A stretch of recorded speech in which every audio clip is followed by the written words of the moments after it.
It's just a laid back vibe, baby. So is weight gain or lack of personal upkeep a valid reason for someone to cheat?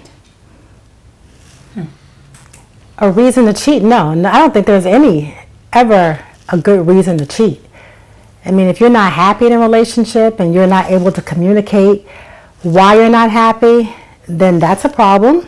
But if your relationship is like the ultimate commitment of marriage, then you need to let that person know. And even if you're dating and you're in a serious dating relationship, you need to let the person know why you're not happy. So, I mean, when I was married, and I'm sharing a personal story, when I was married, my husband, I had an injury, and it wasn't life-threatening. It was just an injury to my Achilles, which caused me to be very sad. I won't say depressed because that's a overly used strong word, but it caused me to be very sad about not being able to run. So as a result of not being able to run, I gained 35 pounds. It snuck up on me. I didn't see that I was as heavy as I was. And my then husband told me, I love you, but I am not attracted to that. And so did it hurt to hear that? Well, yes, it did. But I was glad he was able to communicate that to me. He was like, he didn't like that at all. So once when I was underweight because I was running too much, he told me he didn't like that either. So he was like, you need to pull back. You're getting too thin, because he didn't like skinny. But, it's never a good reason to cheat. You need to communicate. Yeah. I think that communication is probably the key, because you need to let somebody know what it is that you want or don't want in that situation. And it's not always an easy thing to do. It's not something that, just after dinner, we're going to have this, you're not desirable. And I mean, that's, and I say that, but that's the short part of the story. But you have to communicate in order to let somebody know what you do or what you don't want. And in terms of, is that something that it would be okay to cheat or it would be reason? I mean, certainly people use it as justification, but I don't believe it. I think. Oh yeah. You think it's a smokescreen to do what they want to do, to do what they were going to do anyway. Exactly. I agree with that. I think that I agree. Totally. I think that over time we evolve to who we really are, and people are either cheaters or they're not. Right. And some people, very few people can do something and be like, I'm a gangster, I did it, so what? Most people want to have an excuse or a crutch. If it wasn't this, if it wasn't that, if you were doing this, if you were doing that. But were you communicating? And if that person is communicating to you and saying, hey, I don't like this or I do like that, then you have a choice. Either I'm going to do the things that you like, or I'm going to try to minimize or diminish or stop doing the things that you don't like. Yeah. But ultimately, if you're a cheater, I kind of think that you're a cheater, and that's an excuse in a lot of cases. I agree. So, I mean, I agree with both of you, but I think there is a different side of it. So, you can communicate with your spouse, but sometimes, it starts with communicating with yourself. Your husband, ex-husband at the time. Husband at the time, ex-husband now. I think he did a good job, actually, of saying. I think so. This is what it is. It was hard to hear, but that's exactly right. And I think that on the flip side, when you lost the weight and it was too much for him, he was like, okay, this is what it is and this is where I am again. And I don't like either one of those things. And so the ability to communicate that to himself, he was very deliberate in his thinking process. And I think the ability to communicate that to her, he was very intentional with his words, right? But often people don't know how to do that. At least the latter. They don't know how to say it to you. They can think it, but they may not verbalize it to you, and there's the disconnect. So I don't think that in this case that someone who is dissatisfied was always going to cheat. I do think that depending on their fear of the reception and, of their words to their person, if it's going to be received and it's going to, burn down the house, they may not want to do it. They don't know how to temper it. You know what I mean? They don't know how to approach it and broach it the correct way. But for me, I get a lot of men that say, hey, I want my wife to work out with you because, she's kind of letting me go. And so they can verbalize it to me, but they're still trying to do something to prevent themselves from stepping From out. swaying Or to, yeah. maybe not even just stepping out, but keeping their mind focused in the marriage, because everything starts up here Right. before your legs and feet Right. and hands and do what they're gonna Right. do. Exactly. Yeah. It starts with you're right. You start with your thoughts. It starts with your thoughts. It starts with your thoughts. I feel like, that person says, I value my marriage. I love my wife, or vice versa. I love my husband, but you aren't quite the person that I married anymore. And I'm when I say quite, I lend to, age. You gain a little bit of weight here. You're not as toned. But when we're talking about like, okay, you look like a completely different person and you don't care about it, I'm talking about that person. Right. I'm talking about that situation. Right. I do feel like it's okay for someone to say, we got to pump the brakes here. We got to do something different. We have to be healthy. I want to grow old with you. I don't want to lose you in the midst of, us just kicking back on the sofa and not being anything but sedentary. Right. But that's a very evolved way of thinking.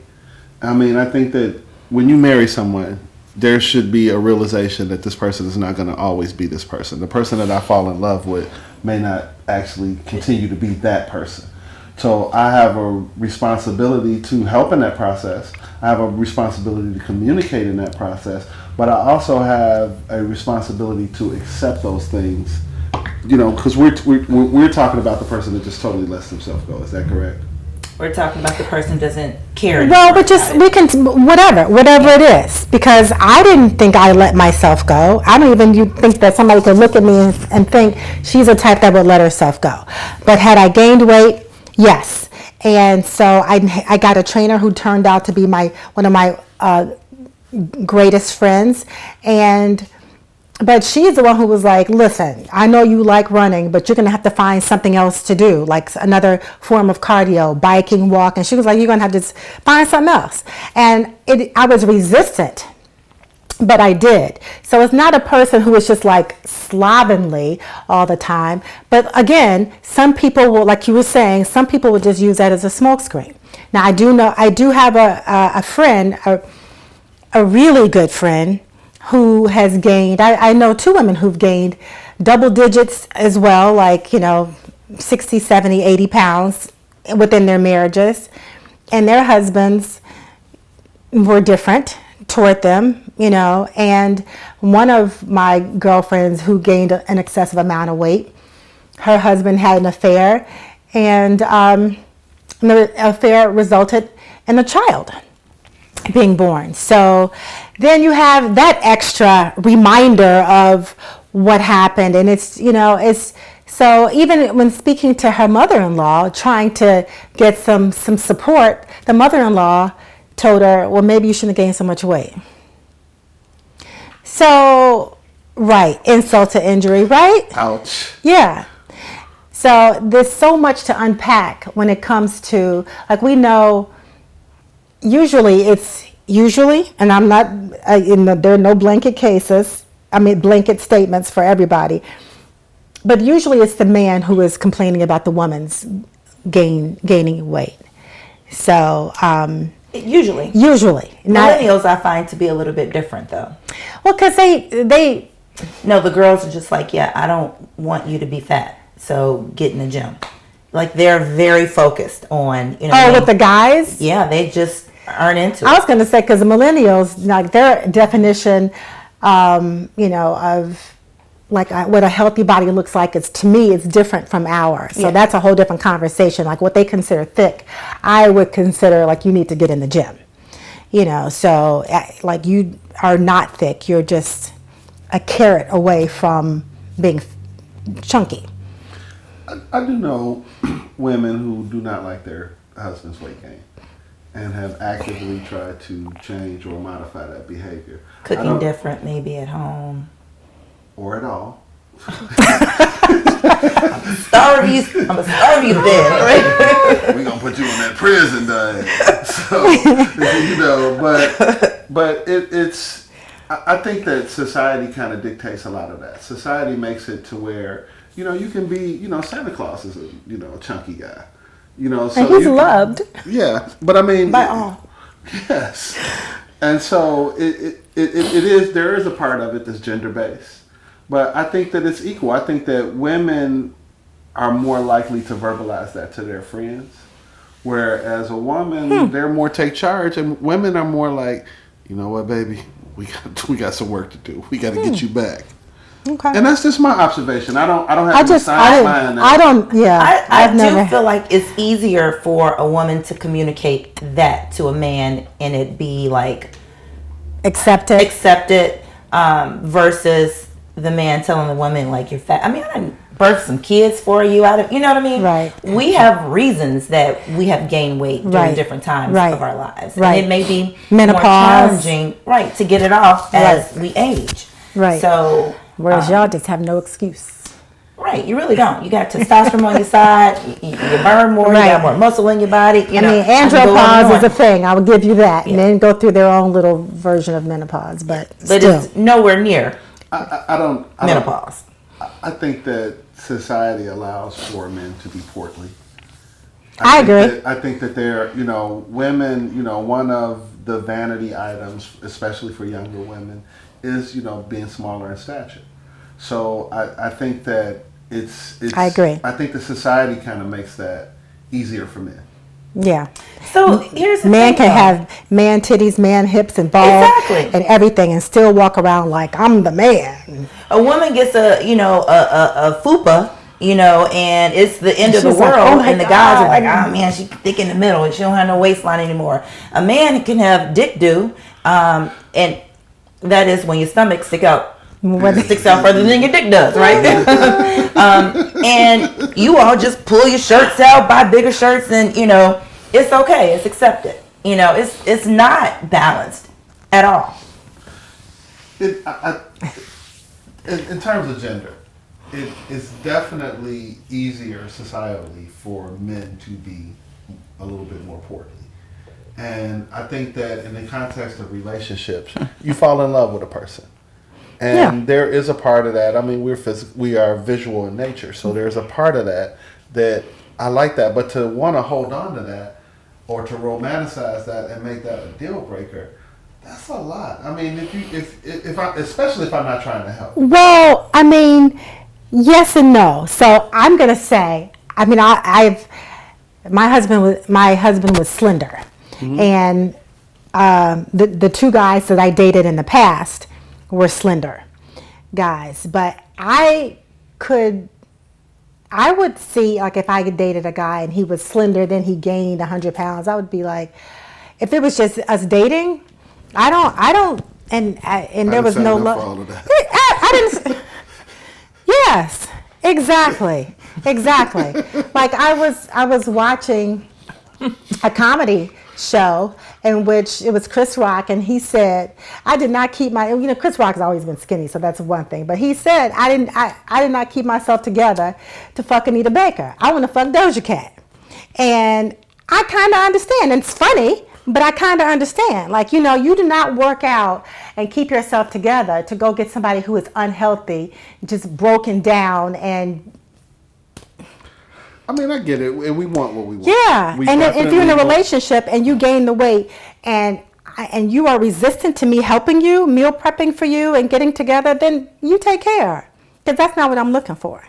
You need to be able to hang with me in all aspects. I want to give somebody the benefit of the doubt, and I want to give someone the tools to do better, to be better, to live longer.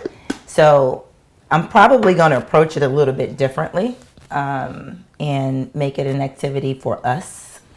You know what I mean? It's a way to get closer. Together. Yeah, absolutely. I mean, stuff that we do together all the time. But so that it's not so get your ass in the gym. You know what I mean? Or I'm out. Right, exactly. You're not getting any until you lose 10 pounds. Yeah, you don't want to do that. And you said you fall in love with the person. If you're in love with the person, you're in love with the person. Right. You can still be in love with the person and not be attracted to a person. It may cause some issues in other aspects, but I feel like if you are married, for sure, you need to be working together. And that doesn't mean you over here, I'm over there, or your mind over there, and our bodies are right here. Right. All of that. Right. None of that's good. But I would hope that weight gain would not separate people completely. I would hope that they would find a way to kind of, merge it together. But now, personal upkeep to me is a whole different story. Let's flip the script and talk about personal upkeep. You stop bathing and you stop combing your hair and you stop brushing your teeth. Right. I'm not gonna come home. Right. Yeah. I'm gonna just be gone. Yeah. So, but although to me, if it gets too far, I would be thinking that those were signs of or symptoms of depression. Or something. Yeah. So then I'd want you to get some help. But if you're resistant to that, cause depression, right? It could, yeah. But and if it's not depression and you're just, being a lazy ass, then it's not my job to be fixing. I'm newly divorced. It's not my job to be trying to fix everybody. So I'm going to hang in there with you for a little bit. But after a while, I'm telling you. If I don't see some bath water in that tub, then I am out. Yes. I better see a ring around that tub. We are not as visual as men, that's true, but we are into cleanliness. 100%. I do not hope to provide any sort of advocacy for anyone that is not taking care of themselves. Wash your ass. Daily. And we've taken it to the extreme, obviously, someone who's not bathing. But let's say the person who just wants to be in, big sweats every day, just won't dress up, or they have a bonnet on their head all damn day, Lord. Quarantine, but it's no quarantine. You know what I mean? You're just living life like, I'm just going to sit on this couch. I'm going to just wear these big sweats. You are offering no eye candy for your person at home. And I am a big believer that you need to have some sort of stimulus. You know what I mean? There needs to be a lot of playfulness and a lot of flirtatious banter and a lot of foreplay that happens all day long. Or the grandmother line, what you did to get them is what you're going to have to do to keep them. Is that grandma's line? Cause it is. That's grandma's line. I thought that was written like right below the Bible, right? But okay, it is. We'll give it to grandma. Dress up, dress up in your little maid outfit or your nurse's outfit. Do what you got to do. Do what you have to do. But there certainly is a part of it that you have to do, the basic things, hygiene. But what about the person who, I've dated people and they were fashionistas, and then over time they just didn't do those things anymore. Well, why didn't they? I didn't stay around to see. Well, it was so. It was just you. No, I'm just wondering because fashionistas outside aren't necessarily fashionistas in the house. So was it because were they just kind of like wearing sweats and shorts and flip flops in the house, or did something happen, some type of life-changing event, and it made them not want to pour into themselves anymore? I can't speak specifically to that part of it, but here's what I do know. There was a young lady that I dated, and so we went out, and I always loved the fact that, at that time in my life, I did a lot more corporate stuff. So I could be like, hey, we got this coming up Friday, and she always had an outfit and always looked stunning. And then we dated for, almost a couple of years. And then it was like, I don't have anything to wear, and this doesn't, Did she gain weight and she couldn't fit her clothes? Because that happens to us, too. No, she was still Oh, okay. nice. You like, girl, you ain't worn that in 3 years. Put that back on. I mean, I tried. I was like, I did something, and you'll love this part. I created a vibe that I couldn't maintain. Oh. So I said, you know what? Let's just go get you something. I'll take it. Oh, that's sweet, but Yeah. Was it a ploy just to, get a shopping trip out the deal? Like most things, I meant it in the time that I said it. but I didn't mean it as much later. Right. You're like, that was then. This is now. Yeah. So you took her shopping, got her something to wear. Yeah, and I mean, So she expected that. Yeah, and everything that we did. I mean, if we were like going to a kid's kindergarten party, it was like, are we going to get massages and outfits? No, we're not. I want to go back to what Kim asked you, though. Like, was there a reason, that she just kind of fell off? And I have a friend who was stunning, just beautiful, born beautiful, and always like sharp. Mm-hmm. Wherever we went, wherever you saw her, whatever picture was out there, she just looked great. And she got married. And I kid you not, within a year of her getting married, she just like changed. She gained a lot of weight, and I just didn't understand. So I asked her, like, what's happening? Because she wasn't working out anymore. What's happening? And for her, she married someone that she realized she wasn't in love with. Ooh. And So she was stress eating. And so even intimacy was, in her mind, a chore.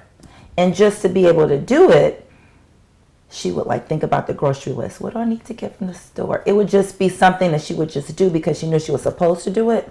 But that was a level of really kind of like depression for her, which lends itself. So sometimes women have that, well, I got you now. Right. I ain't got to do all that stuff. Right. You mine, Right. Which is wrong because It is wrong. he will leave. Wrong. Right. He will probably voice it if he has, good communicative skills, but he will leave. Or Not to say you should keep yourself up so the man will Right. stay. But you should have just to- keep yourself up for you. well, damn, at least within a year, Well, you still a newlywed. but True. if you have the proper assumptions, you assume that you are with a good person. So everybody else sees that. So if you're not doing the things to maintenance and keep that good person, somebody else is going to act on that. You're putting pressure on that person. Yeah. And while that is I in get no that. way a reason to say, well, okay, well, I'm going to give in to temptation, it is a real factor. And so you have to want to maintain yourself. And sometimes we get in points. I mean, I call it the working sabbatical, where I'm just going through the motions of life. I'm doing the things that I have to do to get to where I need to be. And working out for me is one of those things that I can, or not I can, I shouldn't, but I let go by the wayside. I'll let everything else get in the way of that, and I don't do those things. Mm-hmm. So it's easy. I understand how that, quote unquote, working sabbatical works. You get into a rut. That rut, a day becomes a week becomes a month, and so on. And so it's easy in those situations for me to kind of just, become somebody that's just going through the motions. It helps though if I'm with someone and they have good communication skills. Yeah, it's because sometimes it's not what you're saying, it's what you aren't saying. And sometimes I don't know that. It's that silent communication. Sometimes I don't know that I'm doing these things.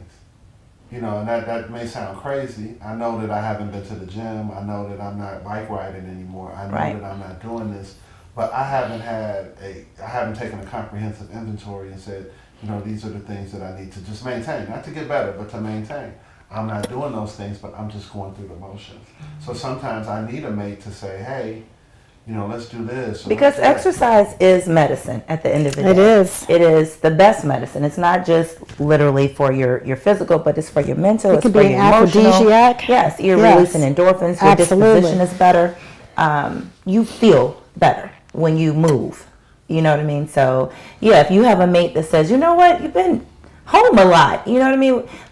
Let's go take a walk in Let's the go take a sunshine. walk. Let's go do something. Yeah. That is someone who is reading you. You know what I mean? Which is good. A good read, obviously. But One yeah. of the best ways that it was brought to me was that I was dating a young lady, and she said, hey, we're going to do Bike to Drive this year. Mm-hmm. And she was like, we're going to make it a date, and, we're going to bring liquor. We're going to just... You're like, I'm in! You have me in liquor. But it was her kind of communicating like, hey, we need to do more stuff together. Yeah. One of us needs to work out, not her, me. And so she did something, and she put us in a situation, and it was fun. And I mean, we actually developed a friends group, and now that's kind of an annual event, even though she and I are not a. That's cool. annual That is event. nice. Okay. That's nice. But that's cool. That's something that you can take to your next relationship. You know? I still do bike to drive with her and our friends group. Okay. So it's you know, it was a very good situation. I loved how she brought it to me. I love how she made it fun, and not that I should need to be enticed, but I was, and it worked. It really was a good thing, and we did have a lot of fun. So I think that the three of us are pretty much on the same page. We don't feel like weight gain or personal upkeep is a real legitimate reason to cheat. We do all understand that it can put stressors on the relationship. It doesn't Just have a to. laid back vibe, you know. baby.